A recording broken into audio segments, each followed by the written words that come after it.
Parashat Chukat, on va étudier 2-3 versets de la parasha que vous avez en haut. Vaishma haknaani melech Arad yoshev hanegev ki ba Israël derech hatarim vayilachem beIsraël vayishbe mimeno shevi vayidar Israël neder l'Adonai vayomar im naton titen et ha'am hazeh beyadi ve'acharamti et arehem וישמע אדוני בקול ישראל, ויתן הכנעני את הכנעני, ויחרם אתם ואת עריהם, ויקרא שם המקום חורמה.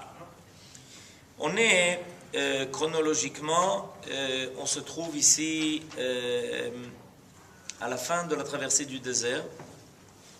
Et dans notre paracha, juste avant, nous est raconté le départ de deux grandes figures qui avait accompagné Israël pendant tout le temps de la sortie d'Égypte et la traversée du désert. Il s'agit de Myriam et de Aaron. Notre paracha, en fait, nous signale que et Myriam et Aaron maintenant vont mourir et quitter le peuple. Avec leur disparition, il y a des choses qui changent. Et on sait que trois grands cadeaux, trois grands bienfaits accompagnaient le peuple dans son périple dans le désert. C'est la manne qui tombait des cieux et qui descendait par le mérite de Moshe, les nuées protectrices qui entouraient le peuple, qui étaient par le mérite de Aaron, et Be'er Myriam, le puits, l'eau qui sortait du rocher. Donc on avait le pain d'en haut par Moshe, l'eau d'en bas par Myriam. Et quand ils vont disparaître, il y a aussi évidemment quelque chose qui va se signaler à ces niveaux-là, puisque tout d'un coup le peuple va se retrouver sans nuée protectrice. Et à ce moment-là, nous dit la Torah qu'il y en a qui pensent que à cause de cette faiblesse, on se trouve a priori sans protection, est arrivé le moment qui permet d'attaquer Israël. Et il est question ici de Knaani. Alors regardez, vous avez la traduction, le Knaanéen, roi d'Arad, habitant du Midi, ayant appris qu'Israël s'acheminait par le chemin des Hatarim, attaqua les Israélites et fit parmi eux une capture. Donc, c'est surprenant, parce qu'on n'est pas encore en Eretz Knaan. On n'est pas rentré encore.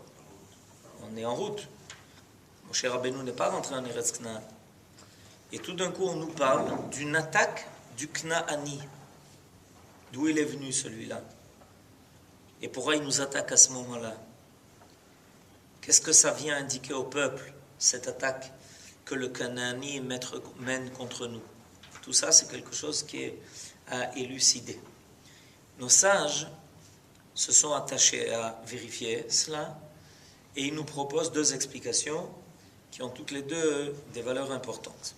Alors, vous avez le commentaire de Moukamba qui nous amène ces deux explications possibles. Le Knaanin, roi d'Arad. Arad, on sait où ça se trouve aujourd'hui.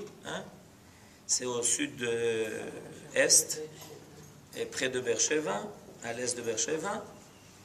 Le Knaani, roi d'Arad, ayant appris. Deux théories s'affrontent sur la personnalité de l'adversaire d'Israël. La première considère qu'il s'agit de Sichon, roi des Amoraïm, dont le territoire s'appelait Canaan, bien qu'il fût situé en Transjordanie. Ça fait longtemps que je n'ai pas vu ce mot-là. Alors pour ceux qui ne savent pas, ça veut dire de l'autre côté du Jourdain. Ok? C'est-à-dire que le Knaani en question, c'est pas les 7 peuples de Canaan, c'est Sichon Melech HaEmori, qui bien qu'il soit à l'est du Jourdain, en haut d'ailleurs au nord, s'appelle aussi Knaani. Ce qui d'ailleurs est important à signaler parce que ça veut dire que quand on a à conquérir le territoire de Canaan, ça comprend donc aussi le territoire de Sichon HaEmori et Og Melech HaBashan. Qui est-ce qui va mener la guerre contre ces deux rois? Ils n'ont pas laissé passer. Ils ont attaqué, c'est pire. Qui est-ce qui va mener la guerre contre ces deux rois? Moshe Rabbeinu lui-même. Ces deux rois qui étaient terribles, qui semaient la terreur sur toute la région, tout le Moyen-Orient, vont recevoir une drôle de défaite par Moshe Rabbeinu lui-même. C'est les deux guerres que lui-même a menées en vue de notre entrée en Eretz Israël. Alors, première donc théorie, il s'agit de Sichon Melech Emori. Il avait appris que les nuées protectrices d'Israël s'étaient dissipées depuis la mort de Aaron, et que dès lors on était libre d'attaquer Israël. C'est pourquoi on peut traduire l'assemblée fut visible au lieu de l'assemblée vit au début du dernier verset. En effet, il est marqué Vayir ou et que Aaron était mort, mais on peut lire aussi Vayireu. Ça veut dire on pouvait les voir, ils se faisaient voir. Les enfants d'Israël, depuis la mort de Aaron, se faisaient voir. Pourquoi? Parce que la couche protectrice qui les entourait avait disparu avec la mort de Aaron. Avant, ils étaient invisibles. Quand on était dans le désert, on traversait le désert, et celui qui était dans le désert ne voyait pas. Et c'est quelque chose de très particulier. On ne réalise pas tellement ce que ça veut dire en fait, c'est Anané Kavod. C'est Anané Kavod, en réalité, quand d'autres nous rencontraient dans le désert, ils ne voyaient rien. C'est-à-dire, ils ne nous voyaient pas passer. On était comme dans on était comme dans une bulle protectrice, et on était invisible de celui qui nous rencontrait. Et puis voilà tout d'un coup qu'avec la mort de Aaron, et il y a évidemment un grand rapport entre Aaron et les Anané Kavod. C'est que Aaron, quelle était sa qualité essentielle? Ohev Shalom, Rodev Shalom, Ohev et Abriot, Mekarvan la Torah, c'est-à-dire que grâce à lui, le peuple était en achdout totale. Achdout, ça veut dire unité. Ils étaient unis. Et cette union, c'était leur protection. La protection des Anané. Pourquoi dès que Aaron meurt, tout d'un coup les Anané Kavod se dispersent? Parce que les Anané Kavod, c'est quoi? C'est le sentiment qu'on appartient à une seule et même unité. Ça nous entoure de tous les côtés. On est comme un embryon dans un cocon. Exactement. C'est-à-dire que Aaron donnait ce sentiment de cohérence au peuple, ce sentiment d'unité, ce sentiment de cohésion. Donc, quand Aaron a disparu, c'est autre chose. Et c'est ça se signale. C'est-à-dire, en réalité, la disparition d'Anané Kavod n'est pas la cause, elle est le résultat. Elle est le résultat de l'effet de la disparition de Aaron, qui arrivait à regrouper tout le monde et qui sans arrêt œuvrait. Et c'est le travail du Kohen Gadol, entre autres. Alors, dès que ce sentiment que peut-être il n'y a pas d'union chez nous, alors tout de suite, les ennemis autour se réveillent et disent « Hoppa, c'est le moment ».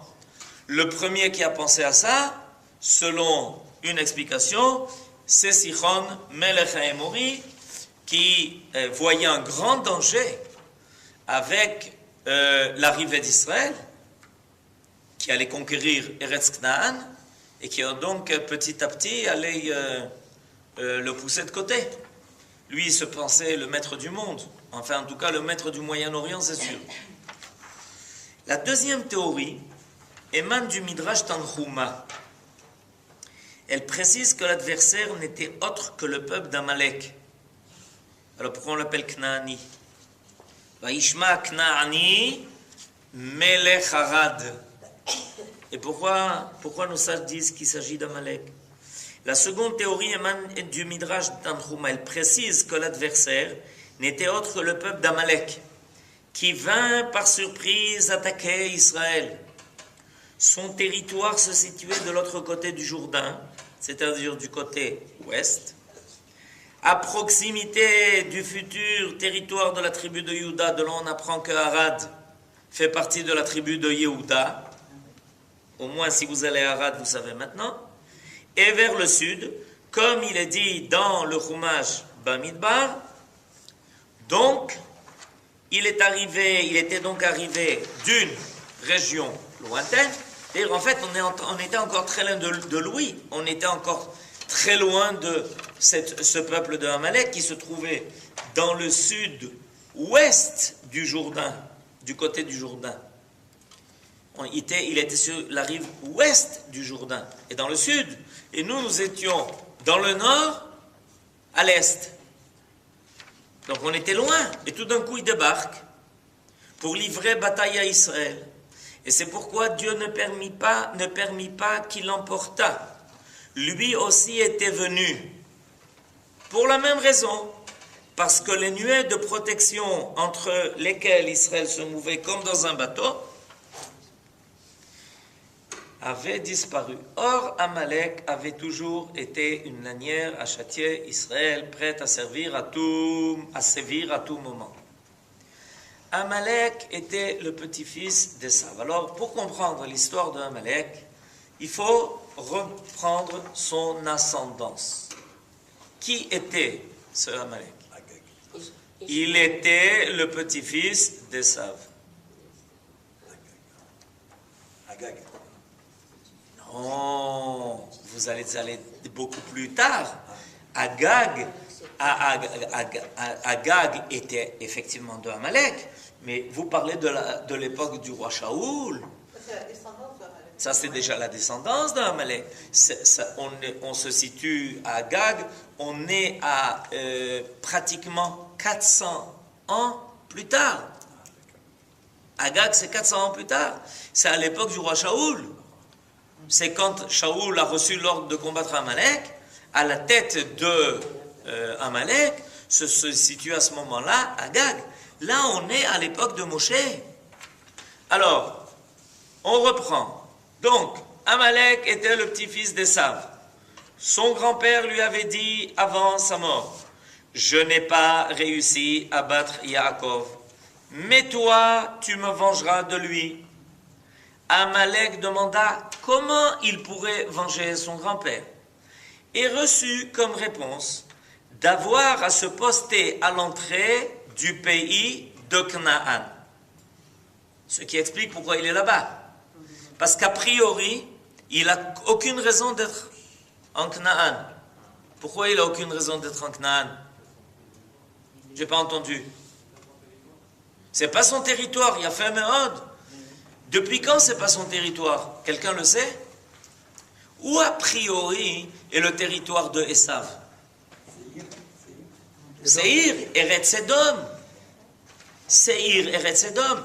Rappelez-vous, quand Yaakov est revenu de chez Lavan, il a rencontré Esav. Nachon qui l'attendait? Yof, il y a une rencontre dramatique entre Yaakov et Esav. À ce moment-là, devait se prendre une décision grave. Qui allait hériter du pays de Canaan? Qui allait avoir le pays d'Eretz Israël? Alors, Yaakov et Esav, les deux frères, se rencontrent, et vous savez comment ils se sont rencontrés, avec quelle tension ils se sont rendus compte. Et alors, on commence à parler de ça.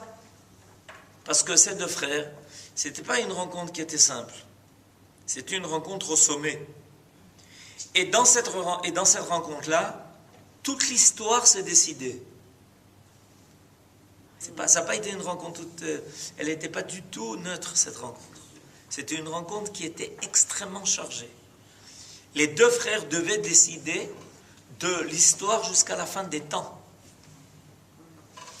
Alors, première question de Esav à Yaakov. Bon, on est deux frères. Et nous avons tous les deux hérité de notre père. Alors, qu'est-ce que tu prends et qu'est-ce que je prends? Esav attend la réponse de Yaakov. Yaakov lui dit, écoute, il est clair que c'est toi maintenant qui vas dominer le monde. Tu as reçu cette bracha. Non, on le fait ensemble. Non. C'est toi qui vas dominer le monde. Ok, Esav lui dit, et qu'est-ce que toi tu prends? Il dit, moi je prends Eretz Canaan. Réponse de Esav, et pourquoi tu prendrais Eretz Canaan? Il dit, tu sais quoi? En fait, on va en discuter ensemble.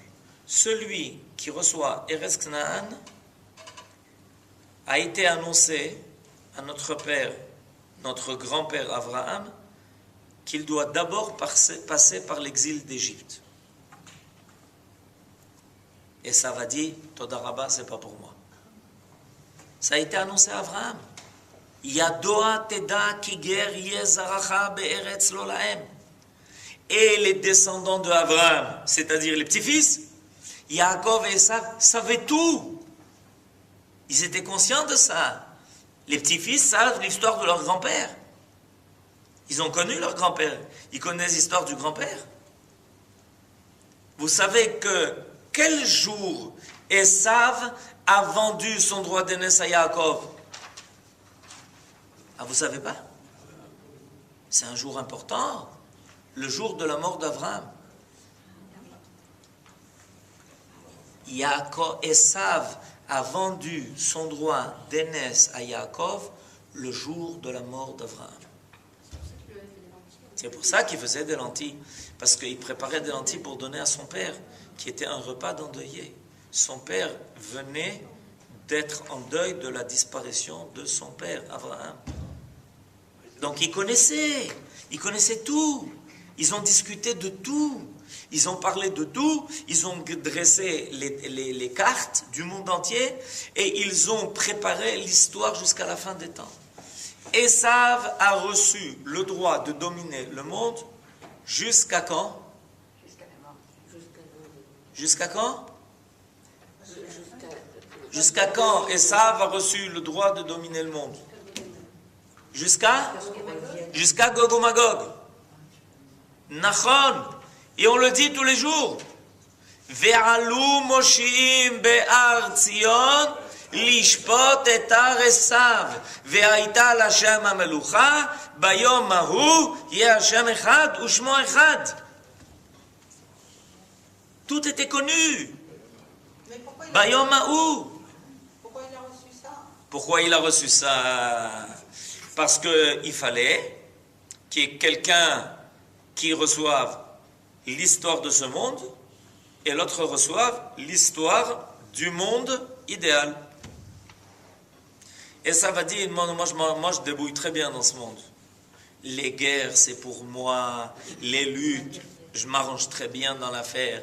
Al-Kharbecha tichye, tu vivras sur la force de l'épée. Exactement ce qui me convient. Sinon, on s'ennuie.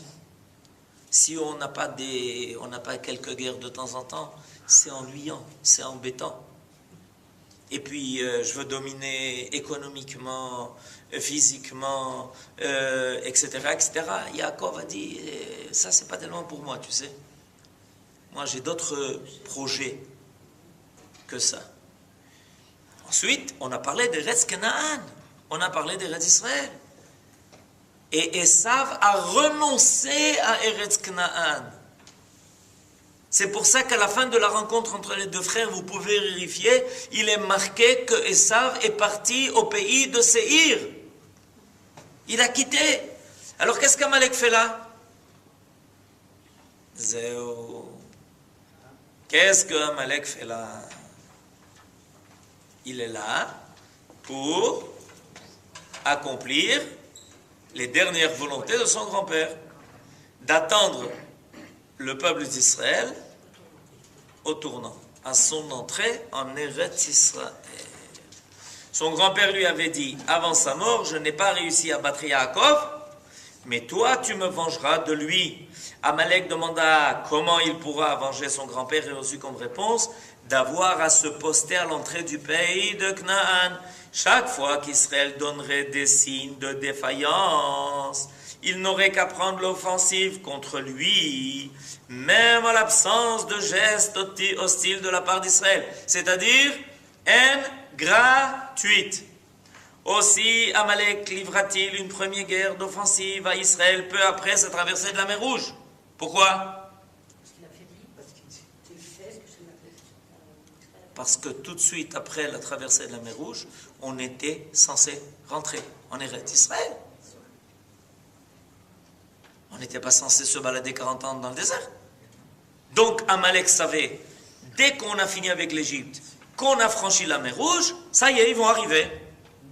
Et il se rappelle l'ordre qu'il a reçu, il faut empêcher à tout prix Israël de prendre possession du pays. Ils ont payé le prix. On a eu notre exil d'Égypte. Donc on avait le droit maintenant, puisqu'on avait payé le prix, de rentrer en Eretz Canaan.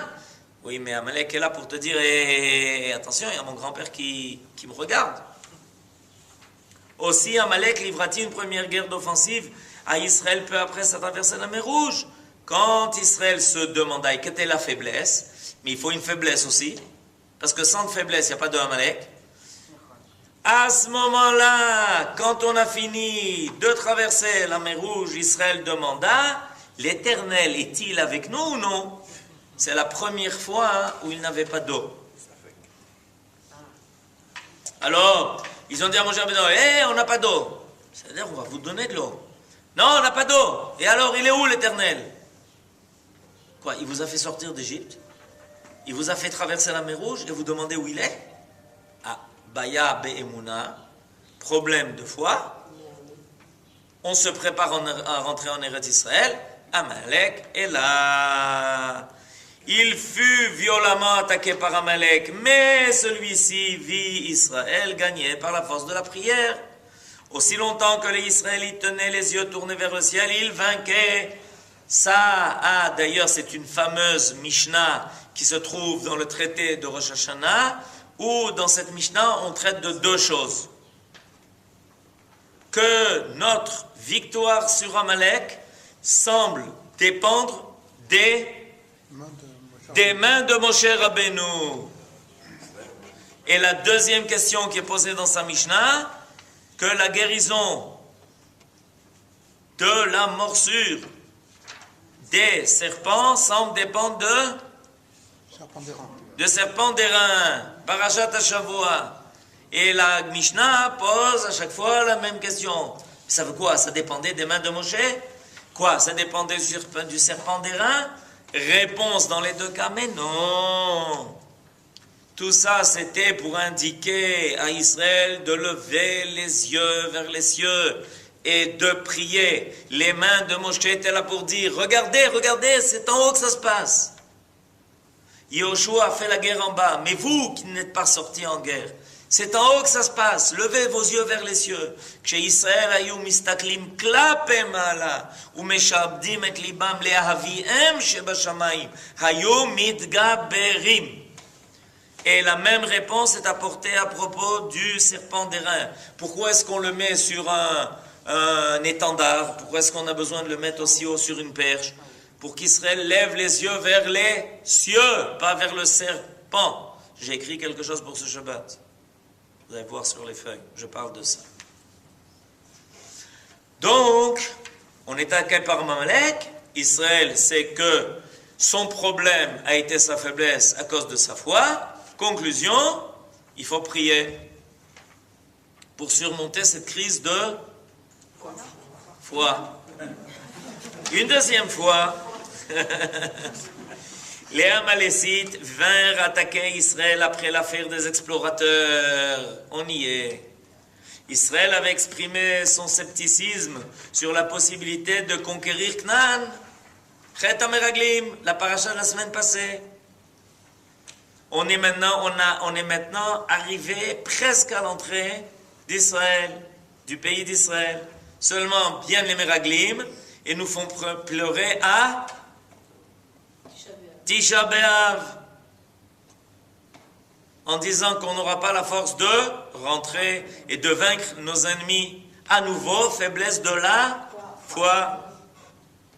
Les Amalécites bâtirent alors et taillèrent en pièces le peuple d'Israël jusqu'à Chorma. C'est marqué à la fin de la paracha des explorateurs. Qu'une fois que l'affaire des explorateurs se termine, tout d'un coup, les Amalékim viennent et nous taillent en pièces jusqu'à Chorma. Pour la troisième fois maintenant, c'est ce qu'on étudie aujourd'hui, Amalek déclenchait une offensive sans autre raison que celle de voir Israël privé de sa protection providentielle, c'est-à-dire qu'il nous attend toujours. Il attend les faiblesses. Alors, la première fois, on avait demandé si Dieu était avec nous. La deuxième fois,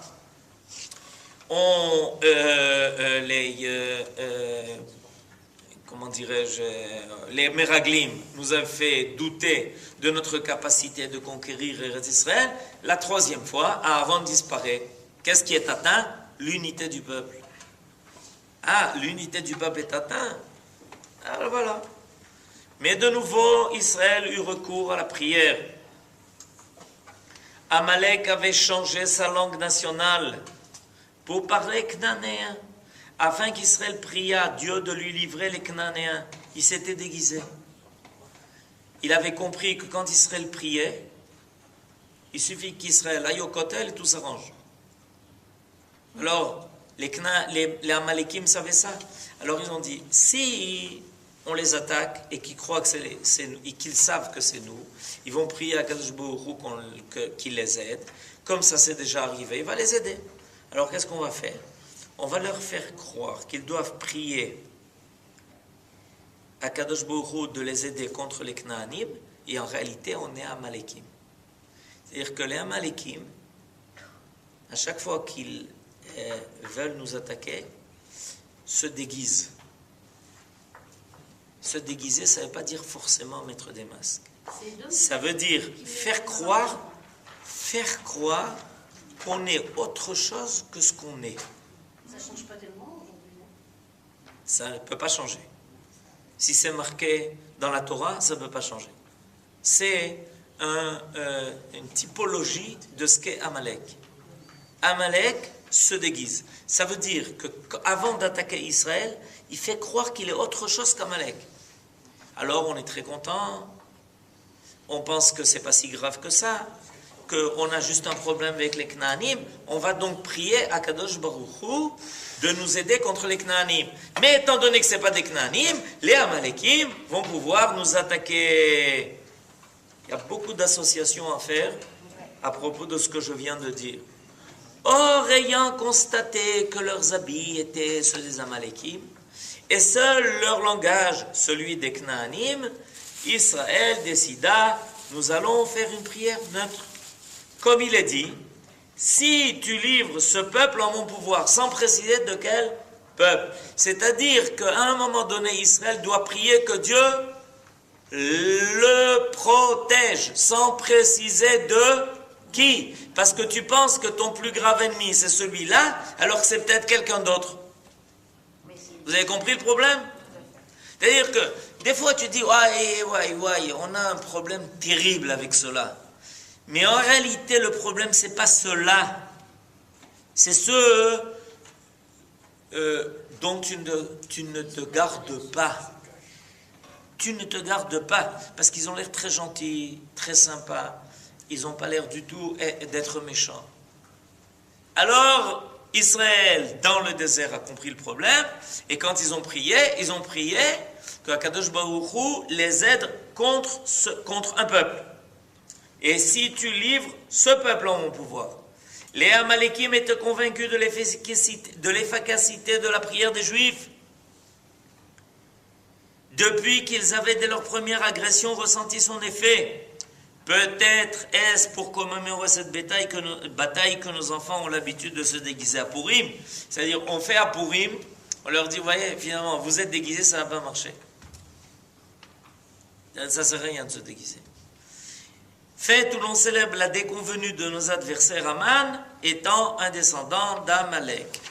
Seulement, il y a un problème. C'est qu'effectivement, on a quand même réussi, et qu'on les a vaincus, mais il est marqué dans le texte, ils ont fait une capture. Ouais, c'est marqué à la fin du premier verset. Et il fit parmi eux une capture. Et là, il y a un problème qui se pose. Regardez ce que dit Moum. Fit parmi eux une capture. Rachid dit, ce n'était qu'une seule esclave. Nachmanide explique. Les Hébreux avaient reçu l'assurance de l'Éternel, qu'il n'aurait pas de victimes dans toutes les guerres de mitzvah qu'ils auraient à livrer pour la conquête de Eretz Israël, à moins qu'une telle guerre ne fût la conséquence d'une défaillance de leur part. Comment alors expliquer qu'il y eut capture ou qu'ils aient perdu quelques captifs? Nachmanide répond que tous les captifs sont revenus par la suite. Ainsi qu'il est dit, l'Éternel écouta la voix d'Israël. La voix d'Israël, ce n'était pas seulement de gagner, mais aussi de ne pas perdre, ne serait-ce qu'un prisonnier. Et donc finalement, tout est revenu à Israël. De ça, on apprend quelque chose d'important. Pas seulement sur l'histoire qui est passée, parce que ça s'est répété cette affaire. Qu'à chaque fois qu'on se prépare à soit rentrer en Eretz Israël, soit franchir une étape de plus dans notre présence en Eretz Israël, par exemple, l'apparition de la royauté. L'apparition de la royauté, c'est une étape de plus dans notre présence en Eretz Israël. Parce qu'on a reçu 3 mitzvot, la première de rentrer en Eretz Israël, la deuxième de combattre Amalek, et la troisième de mettre un roi à notre tête. Non, la première de rentrer en Eretz Israël, de mettre un roi à notre tête, la deuxième de combattre Amalek, et la troisième de construire le Beth Amikdash. Donc ce sont des étapes. Alors, à la fin de l'époque des juges, on est déjà 360 ans en Eretz Israël, mais on n'a pas de roi, on n'a pas encore accompli cette mitzvah, et on est bédiouk au carrefour, qui fait que le peuple d'Israël maintenant commence à découvrir son unité nationale. On veut mettre un roi à notre tête. Quel est l'ordre que le premier roi reçoit? Combat Amalek. Shaoul, il faillit à sa tâche, alors ça continue. On reste en Eretz Israël 850 ans. On part en exil pour 52 ans. Et on est censé revenir en Eretz Israël. Nachon? Au moment où on se prépare à rentrer en Eretz Israël, qu'est-ce qui nous arrive? Ah, vous savez pas ce qui nous arrive? Non, on était en Babylonie, mais qu'est-ce qui nous arrive? Purim! C'est ce qui nous arrive. Encore une fois, Amalek. Et c'est encore une fois Amalek. Pourquoi? Parce que ceux qui étaient déjà revenus en Eretz Israël, de l'exil de Babylonie, avaient commencé à construire le temple. Et quand Esther rentre chez Achashverosh, et qu'elle trouve grâce aux yeux de Achashverosh, Achashverosh, il dit la chose suivante. Qu'est-ce que tu veux? Tout ce que tu veux, je suis prêt à te donner. Jusqu'à la moitié du royaume. Qu'est-ce qu'il a sans arrêt à promettre la moitié du royaume, puisqu'elle est la reine de tout le royaume? Vous avez compris ma question? Ad Chatsi Amalchut. Nachon, c'est marqué dans la Megillah d'Esther. Ad Chatsi Amalchut. Qu'est-ce qu'il n'arrête pas de lui dire? Ad Chatsi Amalchut, Ad Chatsi Amalchut. Regardez le commentaire de Rashi. Et le commentaire de Rashi est: je suis prêt à te donner jusqu'à la moitié du royaume, à condition que dans cette moitié, il n'y ait ni Jérusalem ni le temple. Zéro. Pourquoi? Parce qu'Achashverosh lui dit, il n'est pas question que Jérusalem me fasse concurrence à Suse. Il n'est pas question que les Juifs aillent reconstruire le Beth Amikdash et fassent de Jérusalem la capitale du monde. Le centre du monde, c'est nous, c'est pas vous. At Chatsi Amalchut, Rashi dit Beth Amikdash. Ça fait partie des moments cruciaux dans notre histoire où Amalek apparaît Et Aman savait ça. Et n'oubliez pas que Mordechai et Aman sont débarqués à Suse. D'où ils étaient venus? De Palestine. Oui, c'est ça, de Palestine. D'Eretz Israël. Ils sont venus d'Eretz Israël. Chacun pour obtenir le contraire. Mordechai pour obtenir de Achashverosh l'annulation du décret qui empêchait la construction du temple, et Aman pour empêcher que la demande de Mordechai soit acceptée. Donc c'est un phénomène.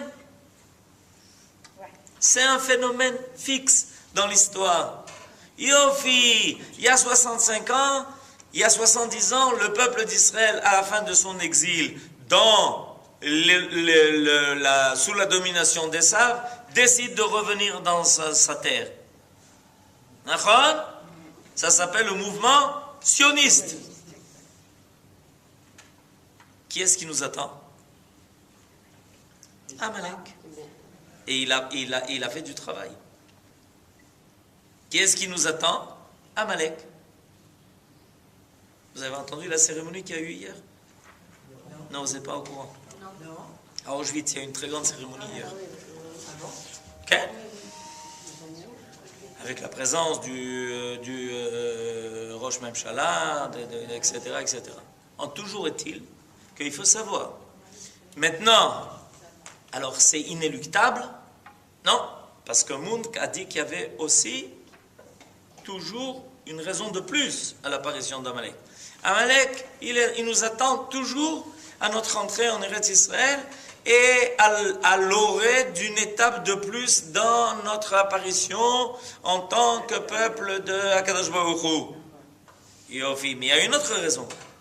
C'est une faiblesse au niveau de la Emouna, comme on l'a constaté. Comme c'est Munk lui-même l'a prouvé, qu'il y a toujours, l'apparition d'Amalek, ça toujours, et il y a un sentiment de faiblesse qui est sorti d'Israël et qui a donné à Amalek le sentiment qu'il pouvait nous attaquer. Donc, il y a d'une part à se préparer à la possibilité que Amalek, effectivement, quand on est dans une de ces étapes cruciales de notre avancée sur l'apparition d'Israël dans le monde, Amalek soit là. Mais il faut savoir une chose, que ça ne dépend pas seulement d'une guerre, ça demande aussi une prière, et ça demande beaucoup de se renforcer au niveau de la Emouna. Shabbat Shalom.